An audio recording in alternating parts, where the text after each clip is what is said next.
This video is by far the most urgent one I have ever put out to you.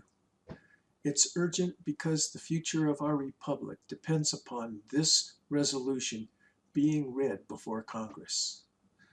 This resolution has been put together by top congressional leaders who are aware of the great danger our nation is in, and they believe it must be heard by the American people.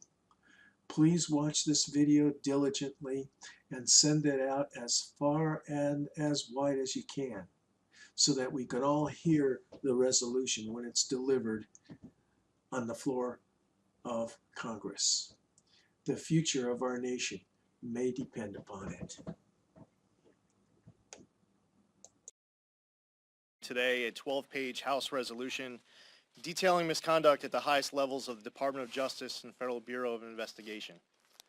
It will be outlining FISA abuse, how and why the Hillary Clinton email probe ended, and how and why the Trump-Russia probe began.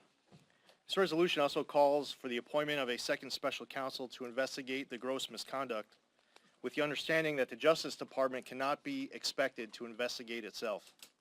It's very important to note that the ranks of the DOJ and FBI are filled with amazing, patriotic Americans who love their job, take their oaths seriously, and perform their jobs objectively with much respect for the rule of law. These are historic, legendary agencies that require transparency and accountability regarding the misconduct that took place. It is important for these exceptional public servants and these important agencies to continue their work moving forward stronger than ever before. As the resolution states, the concerns of the American people are serious, and the issues requiring an immediate, unbiased, independent, and thorough investigation are broad. In just the past few days, we learned that the DOJ, FBI, or both, appeared to have planted at least one person into Donald Trump's presidential campaign to infiltrate and surveil the campaign. This action alone reminds us of just how necessary this resolution is, as well as the appointment of a second special counsel. First, we will discuss some of the misconduct related to how and why the Hillary Clinton email probe ended. Then we will get into details related to the FISA abuse that took place.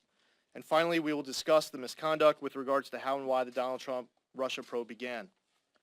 With regards to Secretary Clinton, federal law and State Department rules, regulations, and protocol were violated with her use of a private email server in her Chappaqua, New York home.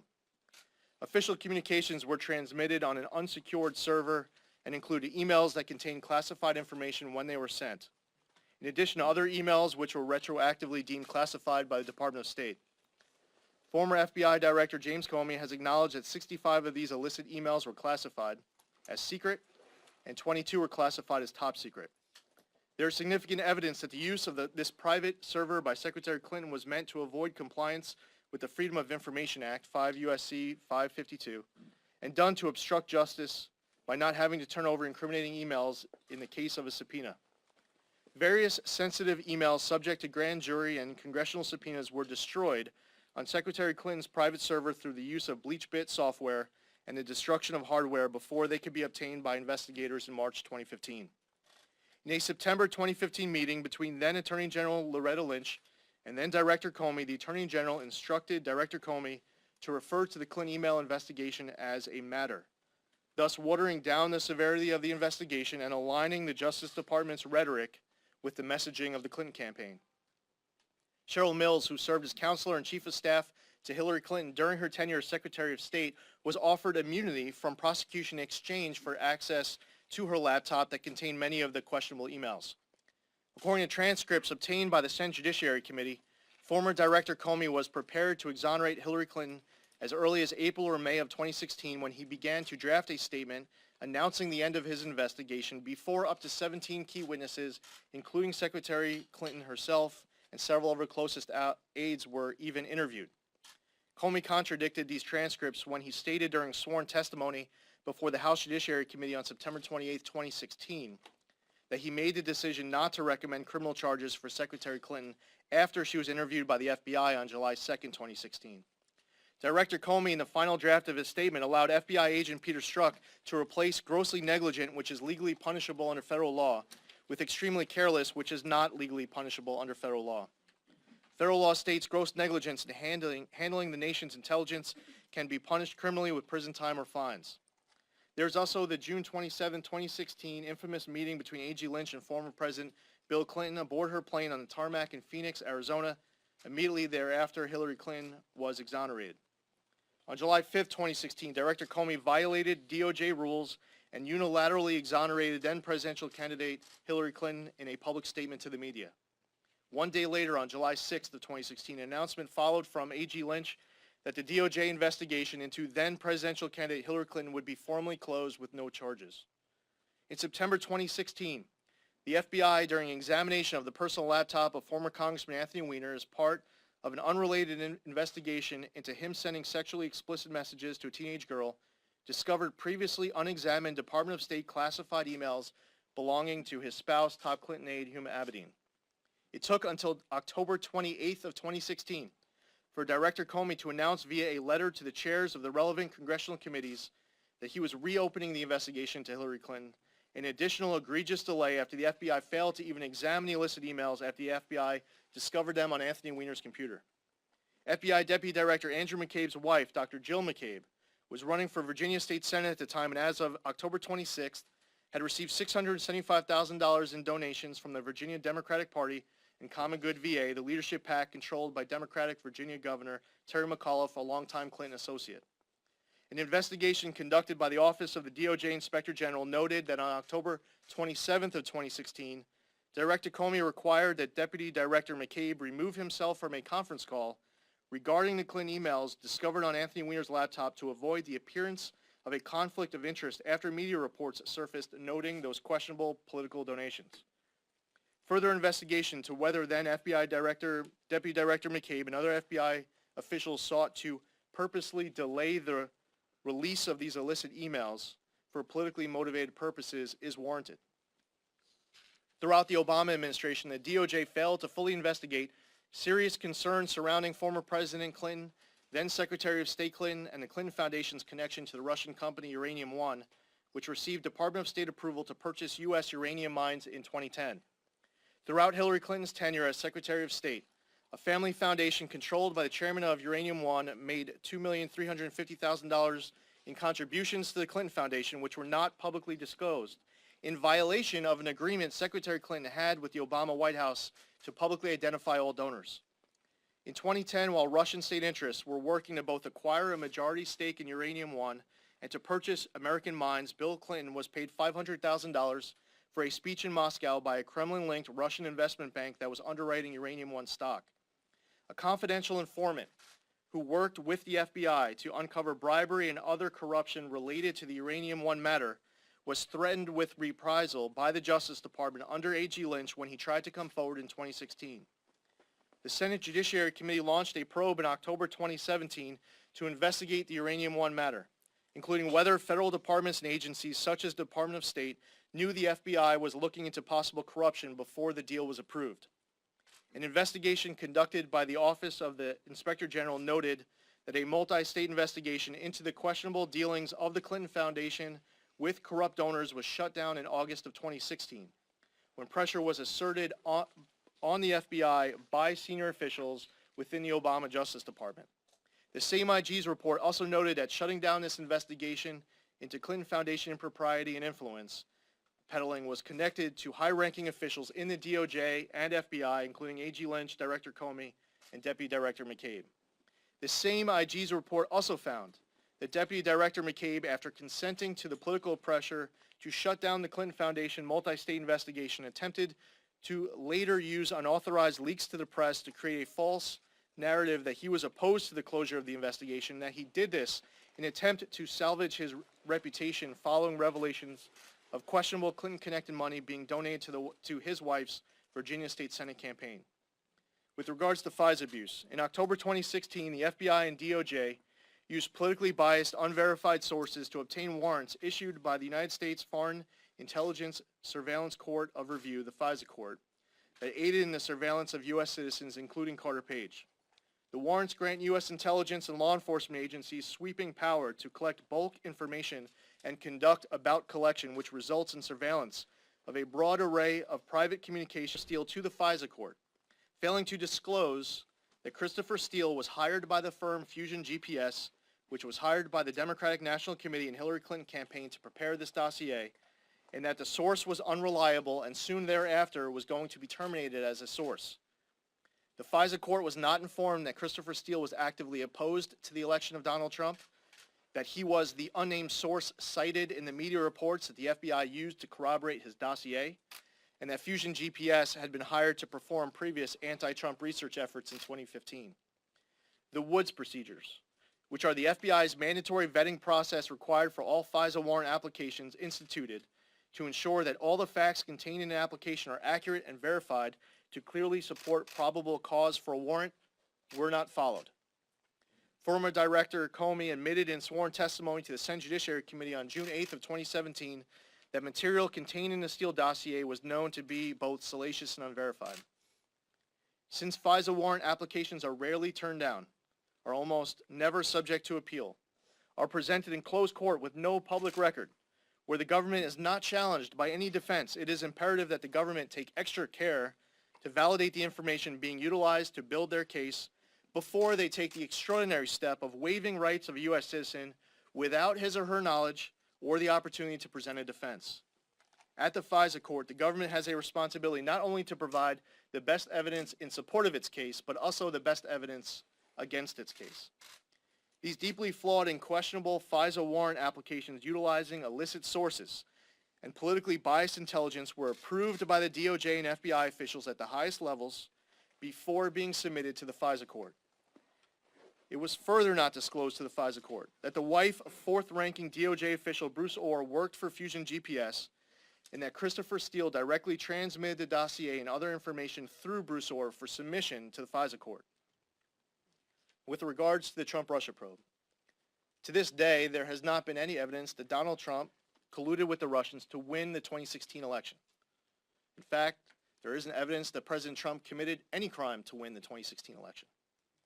The initial FBI probe into the Trump campaign and alleged collusion with Russia was launched in July 2016 based on questionable and insufficient intelligence and biased motivations.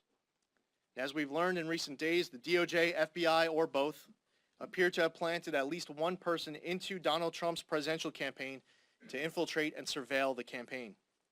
Text messages exchanged between FBI agent Strzok and FBI counsel Lisa Page during the period of August 16, 2015 to May 17, 2017 contain serious evidence of political bias and the improper handling of investigations within the agency. The texts contain egregious evidence of bias, including Lisa Page stating, quote, Trump should go F himself, and Peter Strzok stating, quote, F Trump. Those text messages were not stored within the FBI archive system. An egregious oversight blamed on a technical glitch, and even after these messages were partially recovered by the Bureau's IG in January of 2018, many unanswered questions remain regarding impropriety and bias. Former Director Comey prepared a series of 7 memorandum containing classified information, including notes on his conversations with President Trump. Comey admitted in sworn testimony to the Senate Committee on Intelligence on June 8, 2017, that he had leaked this content to a personal friend and encouraged that friend to share the material with the press in order to trigger a special counsel investigation. An investigation conducted by the Senate Judiciary Committee later revealed that the personal friend of Director Comey was Professor Daniel Richman of Columbia Law School, and that Director Comey provided him with 4 of the 7 memorandum. Director Comey's actions are a clear violation of non-disclosure agreements he signed as a condition of his appointment, and a clear violation of FBI protocols regarding the dissemination of sensitive information outside of the Bureau, which are based on provisions of the Privacy Act of 1974. In March 2018, former FBI Director McCabe was fired by Attorney General Jeff Sessions, who noted that Deputy Director McCabe lacked candor, including under oath on multiple occasions, and had partaken in unauthorized disclosure to the news media, among other violations noted in a report issued by the Office of the IG after a wide-reaching investigation into Deputy Director McCabe's conduct. A myriad of DOJ and FBI personnel have been fired or demoted or have resigned, including FBI Director Comey, Deputy Director McCabe, Chief of Staff to the Director James Rubicki, FBI General Counsel James Baker, FBI Agent Strzok, FBI Counsel Page, FBI Special Agent Josh Campbell, DOJ Senior Official Orr, FBI Assistant Director Michael Cortan, and Assistant Attorney General Peter Kadzik. The DOJ has failed to timely comply with several related document requests by Congress, providing members of Congress with heavily redacted versions of some but not all of the documents demanded, and offering members limited in-person viewing of these documents is an inadequate response to repeated requests after months of delay by the DOJ. As I prepare to introduce my colleagues for their remarks, in conclusion, I would just like to point out that while many in the media and American public have been trying to bring down the president without evidence that President Trump colluded with Russia to win the election, there is a ton of actual evidence of real misconduct that those same people have been attempting to completely sweep under the rug. I believe in equal scales of justice, that no one is above the law. That includes anyone regardless of last name, and that even includes people at the highest levels of the DOJ and FBI, especially when misconduct is committed in the performance of their duties while trying to take down elected officials and candidates. No official at the Justice Department can ever allow their own political bias to overwhelm their own objectivity and responsible performance of their duties. A second special counsel must be appointed, and transparency and accountability is demanded for these great legendary historic agencies. With that, we are confident that these great agencies will be able to move forward stronger than they ever were before. At this time, I would like to introduce Congressman Mark Meadows. Lee, thank you so much for the resolution, the leadership that it takes. And so to be clear, it is the intent of all of the co-signers of this resolution to make a request of our leadership to bring this resolution to the House floor to be voted on to appoint a second special counsel. It is also the position of many in this group that the Attorney General Jeff Sessions should re-look at his decision to not appoint a second special counsel. The only thing that we have from Mr. Huber to evidence his work so far is an accumulation of frequent flyer miles. There has been no reports, no investigation to speak of, and I can tell you that it is deeply troubling when we talk about transparency, that we're not getting transparency from the FBI and the Department of Justice. That transparency that many times goes without saying. Rod Rosenstein and the Department of Justice, on a number of occasions, when they could tell the truth, remained silent. When Director Comey was out there on his book tour, talking about the fact that he had a friend that he shared the memo with, Rod Rosenstein knew that it was not just a friend, but indeed it was a special government employee. When Director Comey was out there talking about the fact that he only shared it with one friend, Rod Rosenstein knew that he had actually shared it with more than that, and yet the Deputy Attorney General remained silent. And when a number of us brought up the fact that there were redactions of material facts back in January, Rod Rosenstein, again, was silent. Now, perhaps he's not silent when it comes to spinning his narrative. Even today, we continue to see leaks come out of the Department of Justice and FBI spinning a narrative that, quite frankly, is not supported by the facts. So it's time that we get to the facts. It's time that we appoint a second special counsel. And I thank the leadership of Mr. Zeldin and all of those who have co-sponsored. It is time for transparency, and it's time to allow the American people to know the truth.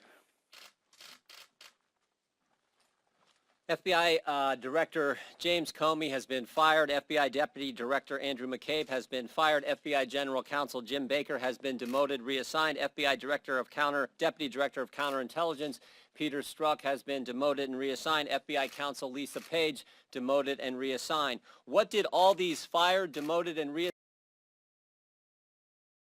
And they're the ones who launched an investigation into President Trump's campaign. And when they launched that investigation, what did they do? They took this dossier, dressed it all up, made it look like it was legitimate intelligence, took it to a secret court to get a secret warrant to spy on a fellow American citizen, and when they went to the court, they didn't tell them important facts, like who paid for the document. Didn't tell them the DNC and the Clinton campaign paid for it. Didn't tell them that the guy who wrote the document had been fired by the FBI.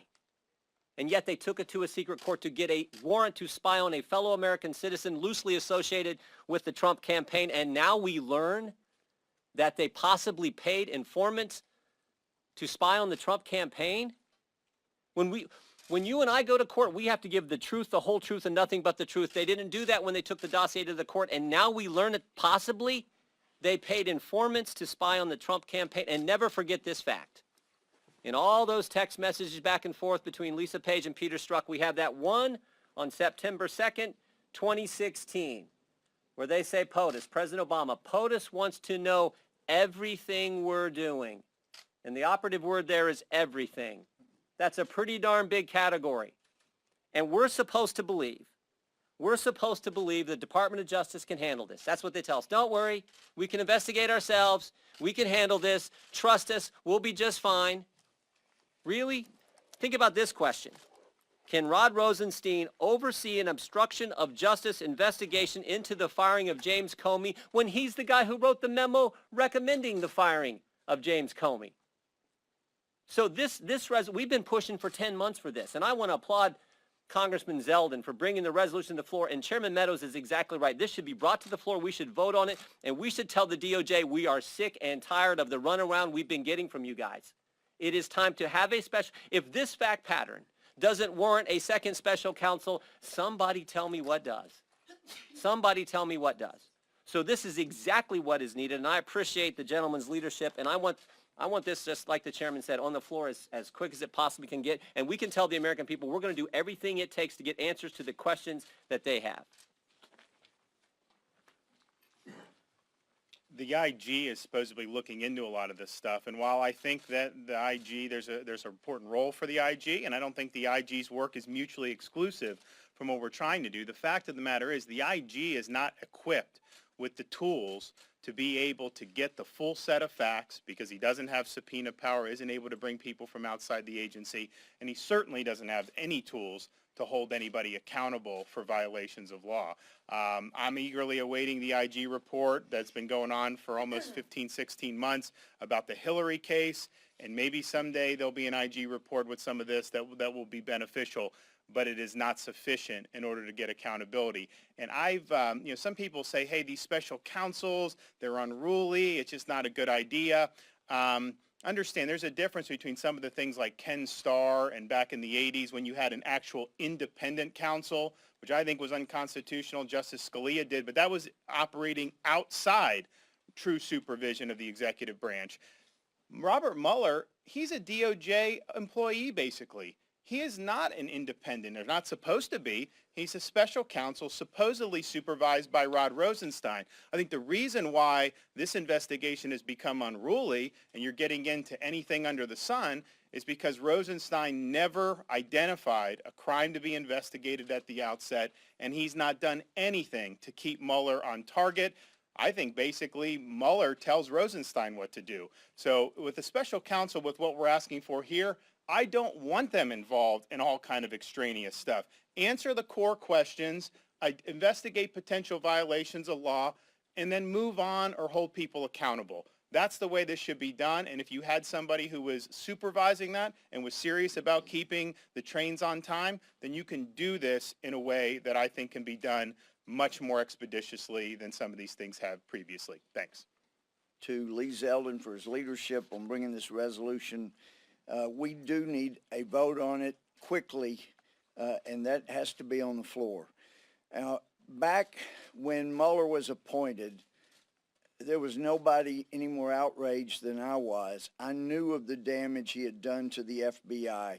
He had purged the FBI of thousands of years of experience, purged the FBI training material so they couldn't recognize radical Islam, and this was falling right into the category of what Mueller was good at, and that is covering his own rear end, and also in this case covering that of Rod Rosenstein. Rosenstein was a U.S. attorney. Mueller was FBI director. Weissman was working on the case as well to investigate Russia's illegal effort to get control of U.S. uranium. They soft pedaled that, forced their informant to sign a non-disclosure agreement. They had to keep things quiet so the Commission on Foreign Investments in the United States would be able to vote to allow the sale of uranium that would ultimately end up in the hands of Russia. If Mueller and Rosenstein and Weissman let the public know about Russia's illegal efforts, there's no way CFIUS could have approved that sale. And then, of course, the Clinton Foundation wouldn't have gotten their $44 million, along with so much other money that changed hands. So these guys were disqualified. If they had any decency, they would have recused themselves from being able to A, appoint a special counsel, B, be a special counsel. And this is Robert Mueller, who was just shortly before that begging to get the job as director of the FBI.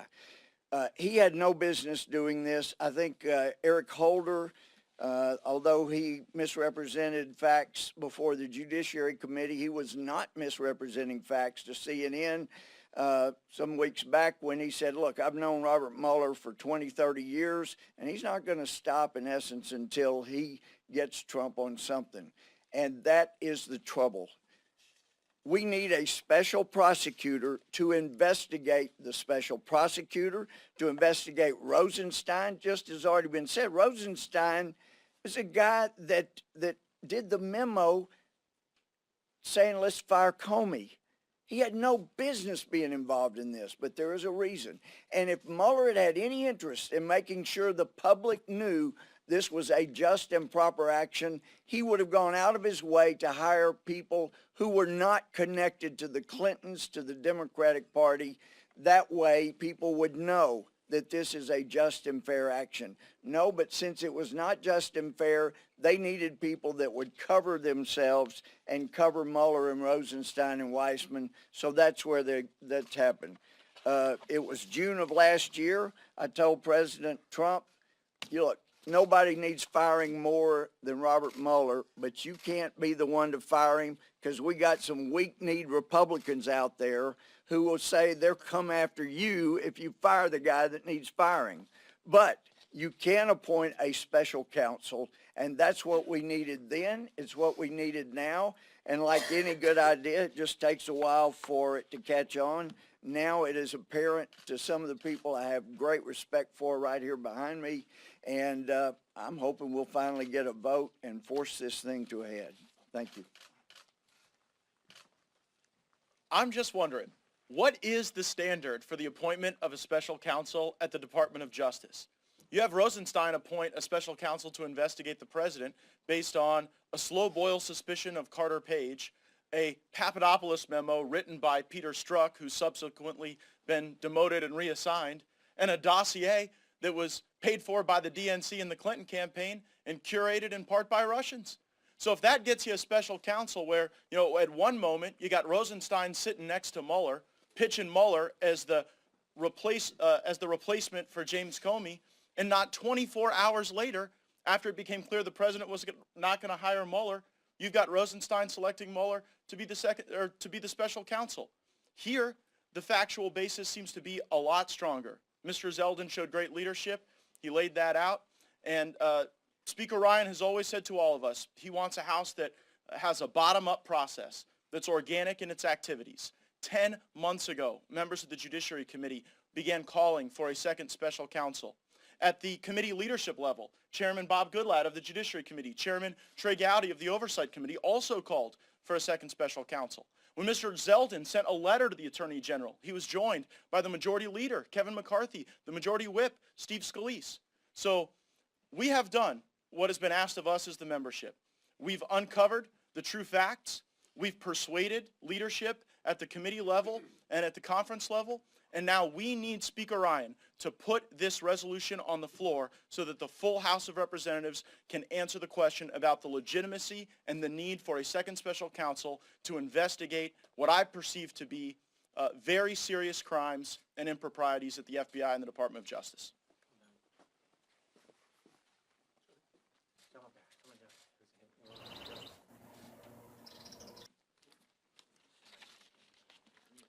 I'm Jody Heiss from Georgia's 10th District. I also want to thank Lee Zeldin for his leadership on this and the leadership of every person on this stage for keeping this issue on the forefront.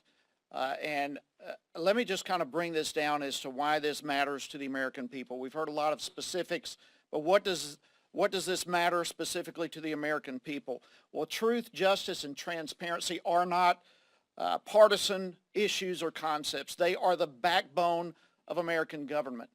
And when we begin to allow people to ignore the rule of law or to set a standard of their own to abide by, then it becomes our responsibility to shine light on that, and in this case, to conduct an impartial investigation.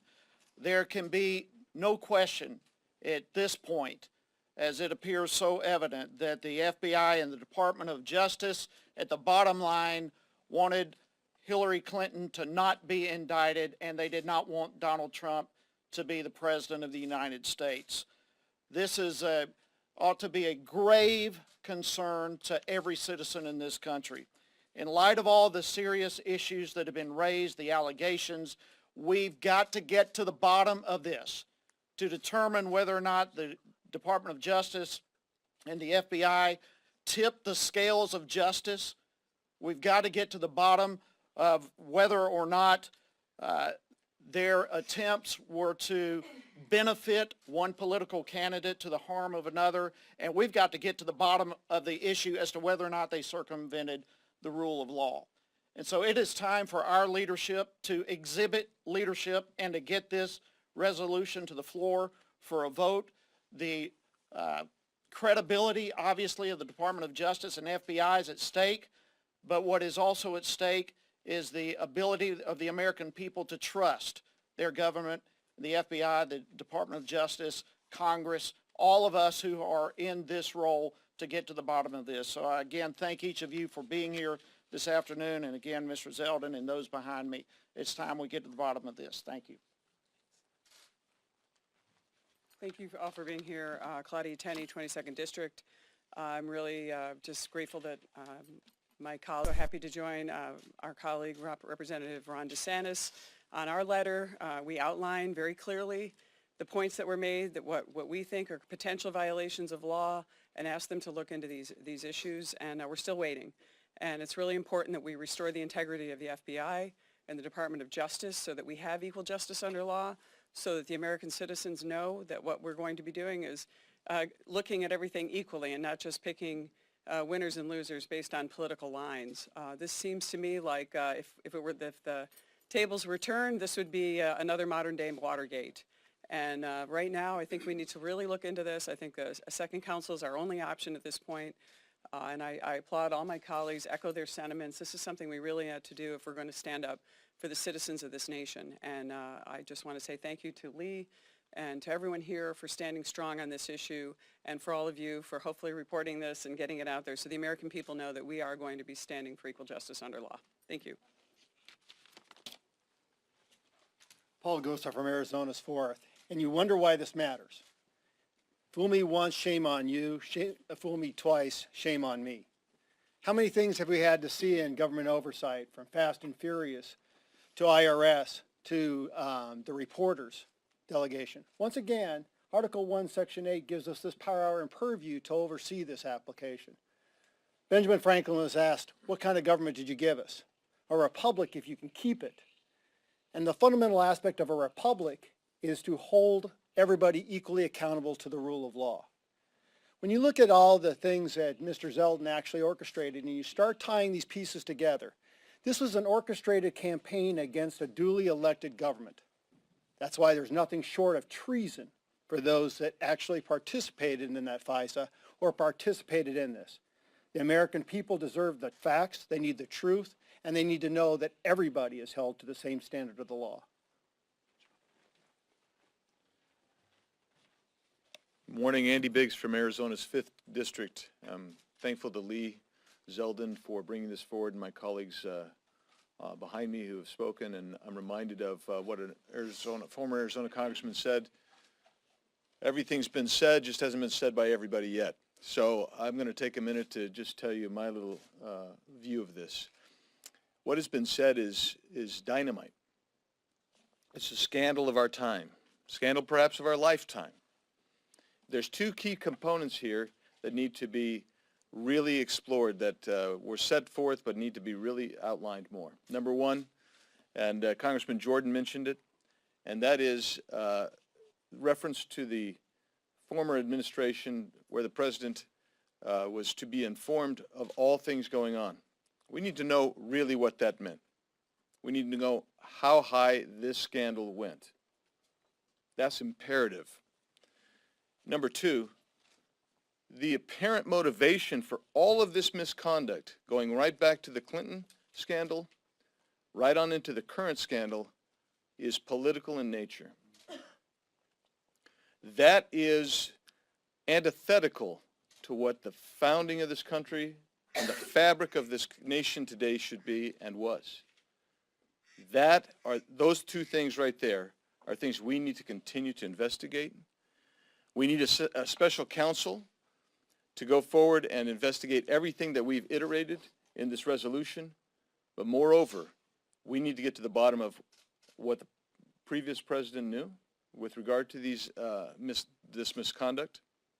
And we also need to know why this abuse of power was performed for political purposes, because that can never happen in this country again. I'm David Rouser, represent Southeastern North Carolina, 7th District, and I want to applaud my colleagues for their leadership on this. I'm proud to be here to stand with them. I firmly believe that obviously our country is divided. A lot of folks are divided in terms of their opinion of our president, but I also think that the vast majority of Americans believe in a fair process. I'll be candid and say that I'm not a big fan of special counsels, but I think one is necessary in this particular matter moving forward so that we can help to create a much more fair process and get to the real truth of the matter. And I too encourage our leadership to bring this to the floor. The American people deserve the truth.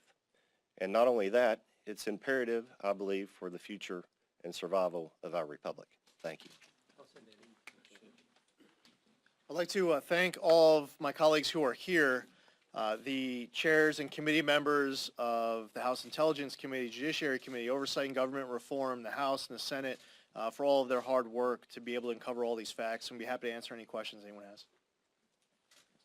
Congressman, and to anyone up there, can you talk to us about your discussions with House leadership, and if you talked to anyone at the White House about this idea, and why it isn't coming up with a vote? That seems to be your prime audience right now. We haven't even introduced it yet. We'll be introducing it here in the coming hours. We would encourage all of our colleagues interested in this issue to sign on. We'll be engaging with all of our colleagues, regardless of whether they sign on, to be able to discuss this issue with them, and we certainly would like to see a vote on the House floor. The resolution will be introduced in the coming hours. But have you discussed this with House leadership? So there have been a number of conversations with our House leadership in terms of the frustration of where we are with these documents, but also the need for a second special counsel. I think it's been outlined already that we have members of leadership that have called for it, members, chairmen of committee that have done so. And so, yes, they're fully aware. At this point, it's a drastic step, but quite frankly, these are drastic facts that continue to bubble to the surface, and it's time that we get a response. And so I don't know that they will be surprised by any of the demands of this request. The resolution obviously is something that Mr. Zeldin has taken the lead on, and we plan to have further conversations on that. Congressman Meadows, could you just give us, I know it's a little bit hour by hour, an update on where things stand with this meeting that was worked out at the White House where you are supposedly going to be able to view some of these documents? Well, obviously, the president had a meeting with DOJ officials yesterday and FBI officials yesterday. I applaud him for his spirit of transparency. I can tell you in my conversations with the president, he has been concerned about one thing, and that's transparency with the American people. That meeting yesterday obviously gives us great hope that the documents will actually be able to be reviewed by the appropriate Intel Committee members, not broadly by And Congress. that should be Democrats and Republicans, or just Republicans? Certainly, I would think that you would have ranking members as well if they wanted to view those documents. I think there's probably more interest on our side because the allegation of wrongdoing certainly would be supported more by our side than the Democrat colleagues. But at this point, my understanding is in the coming days, indeed this week, that Chairman Nunes and Chairman Gowdy certainly will be able to view those documents. Now, listen, we've been here before. We've had a lot of rhetoric. And, quite frankly, we've had very little action. And so I'm not optimistic that that will actually happen, but I can tell you that at this point, that's what we're hopeful for. If it's another meeting to talk about seeing records versus actually getting access to the records, will Republicans refuse to attend? Well, I can tell you another meeting without evidence and without actually seeing the documents is worthless. We've been in this. There are 2 subpoenas that are outstanding that have not been complied with. From Oversight and Judiciary, we've had a subpoena, well, actually a request since November, but a subpoena that is there. This president has turned over 1.2 million documents to the special counsel Mueller.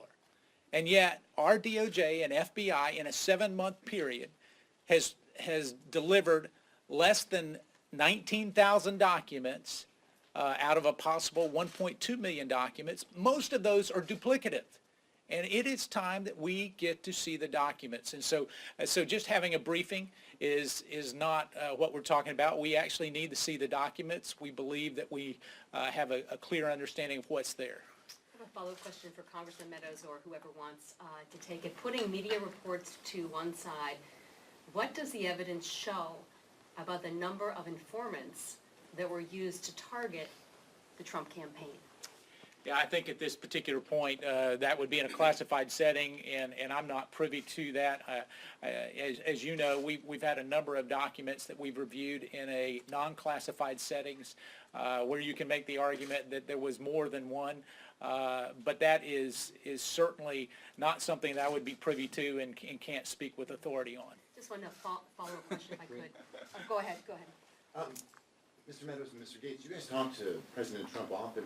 Have you guys talked to him about this? Has he asked for this? We sent him a letter last week. Have you spoken with them? But has Trump asked for this? Listen, this initiative is driven by Mr. Zeldin and certainly members of the House, and for us to suggest that the president has requested a second special counsel, that's not the fact, not in any conversations that I've had with him, and I normally do not comment on any conversations I've had, but I can specifically say with that one, he has not requested this. But have you spoken with him about this idea in general, about a second special counsel? I could just say, as the author of this resolution, I have not had any conversations at all with the president with regards to this resolution and the call for a second special counsel.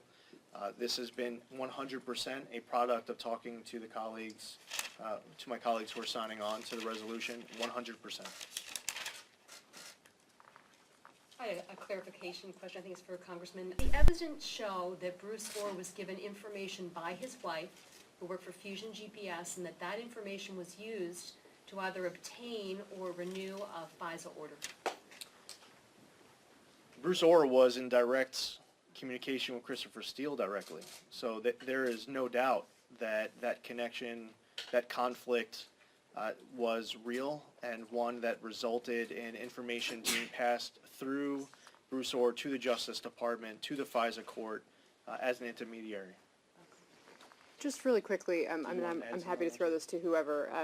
I've spoken to other more moderate members of your caucus, one of whom used the word crazy to describe all of you in this effort. Can you respond to that?